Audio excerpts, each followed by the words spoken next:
Si Hanfang ay nagpalusot at sinabi na mabilis talaga siyang gumaling simula pa noong bata siya. Ang injury na tulad daw noong nakaraan ay normal lang daw sa kanya na gumaling sa ilang araw lang. Ang reaksyon ni Nurse Jin ay parang hindi siya naniniwala. Ngunit ilang sandali pa sinabi ni Nurse Jin na napakagaling naman daw ni Hanfang.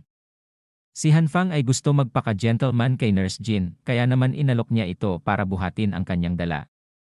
Sinabi naman ni Nurse Jin na mabigat ang dala niya, kaya naman baka hindi daw kayanin ni Hanfang. Ngunit nagpumilit si Hanfang para makadagdag pogi points kay Nurse Jin.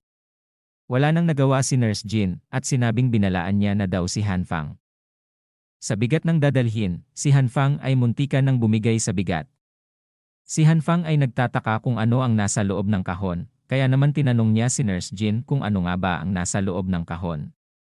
Sumagot naman si Nurse Jin na ito ay mga medical supplies na kanyang idodonate sa ibang tao.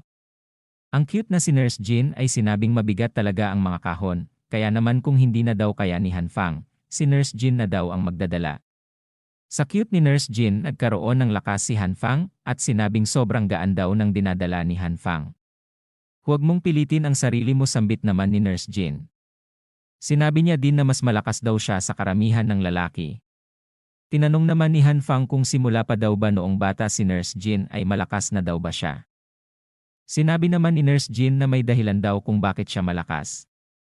Sa sinabi ni Nurse Jin, si Hanfang naman ay nagtataka.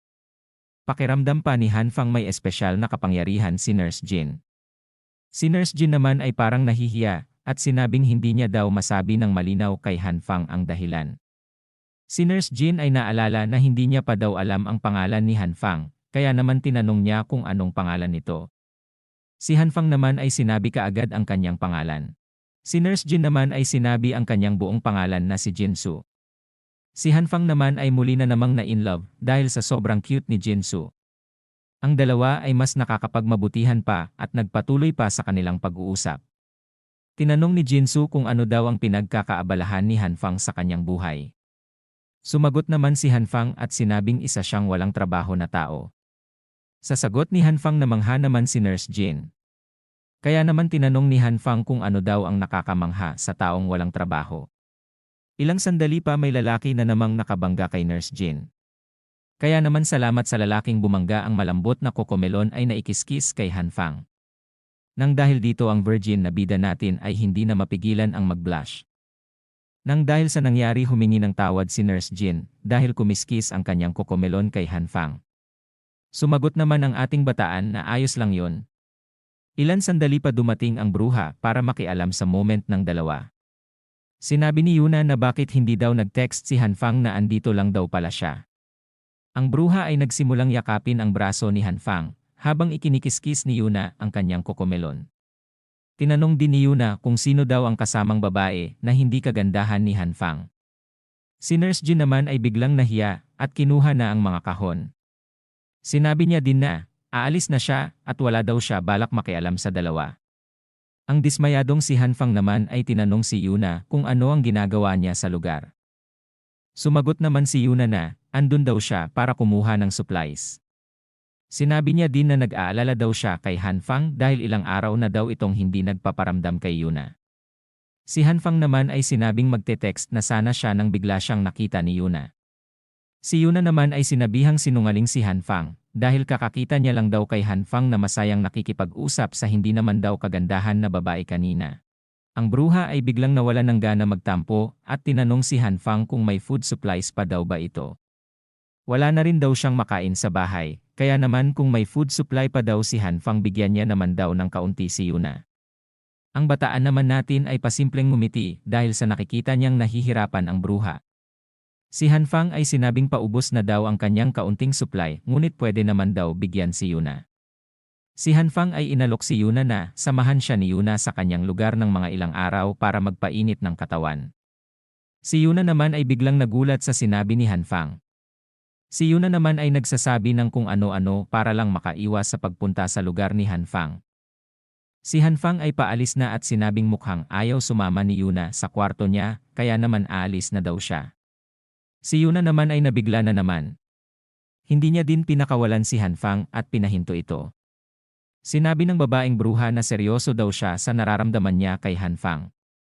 Ayaw din daw ni Yuna isipin ng ibang tao na siya ay malandi na tanging habol lang daw kay Hanfang ay pera.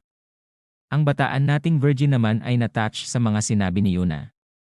Sa isipan naman ni Hanfang, sinasabi niyang kung hindi niya lang daw alam ang totoong ugali ni Yuna, baka naniwala na daw siya sa mga sinabi niya kanina. Sinabi din ni Hanfang sa isip niya na kung pwede lang daw pahirapan si Yuna ngayon ay gagawin niya. Sa inis ni Hanfang muli niya na naman naalala kung paano siya pinatay ng lalaki noon ni Yuna. Si Hanfang ay iniisip na hindi niya pa daw nakikita ang lalaking pumatay sa kanya noon. Ngunit napagtanto ni Hanfang na hihintayin niya na lang daw ang dalawa, katulad ng dati na silang dalawa ng lalaki ni Yuna ang lalapit sa kanya. Si Hanfang ay sinabing hindi daw siya nagmamadali kung hindi pa daw handa si Yuna makipagtsoktsakan. Ang balitang ito ay muling ikinagulat ni Yuna. Sinabi pa ni Hanfang na hindi naman daw siya nagmamadali.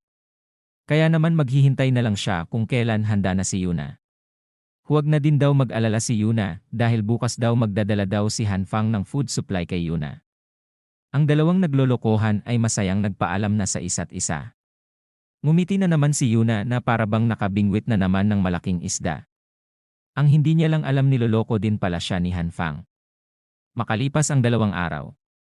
Ang pag-snow sa labas ay mas lalong lumalakas at kumapal na din ang mukha mo sa mga namumuong yelo sa paligid. Ilang sandali pa ang cellphone ni Ning Tian ay inuulan ng text ni Yuna. Tinanong nito kung nasaan na daw ang pinangakong supplies ni Hanfang. Sa text nagtataka din si Yuna kung bakit hindi nagte-text pabalik si Hanfang. Habang text si Yuna at naghihirap makahanap ng pagkain. Si Hanfang naman ay kumakain ng masarap na steak. Habang kumakain si Hanfang sinabi niya pang napaka-perpekto ng panahon na ito para kumain daw ng mainit at masarap na pagkain.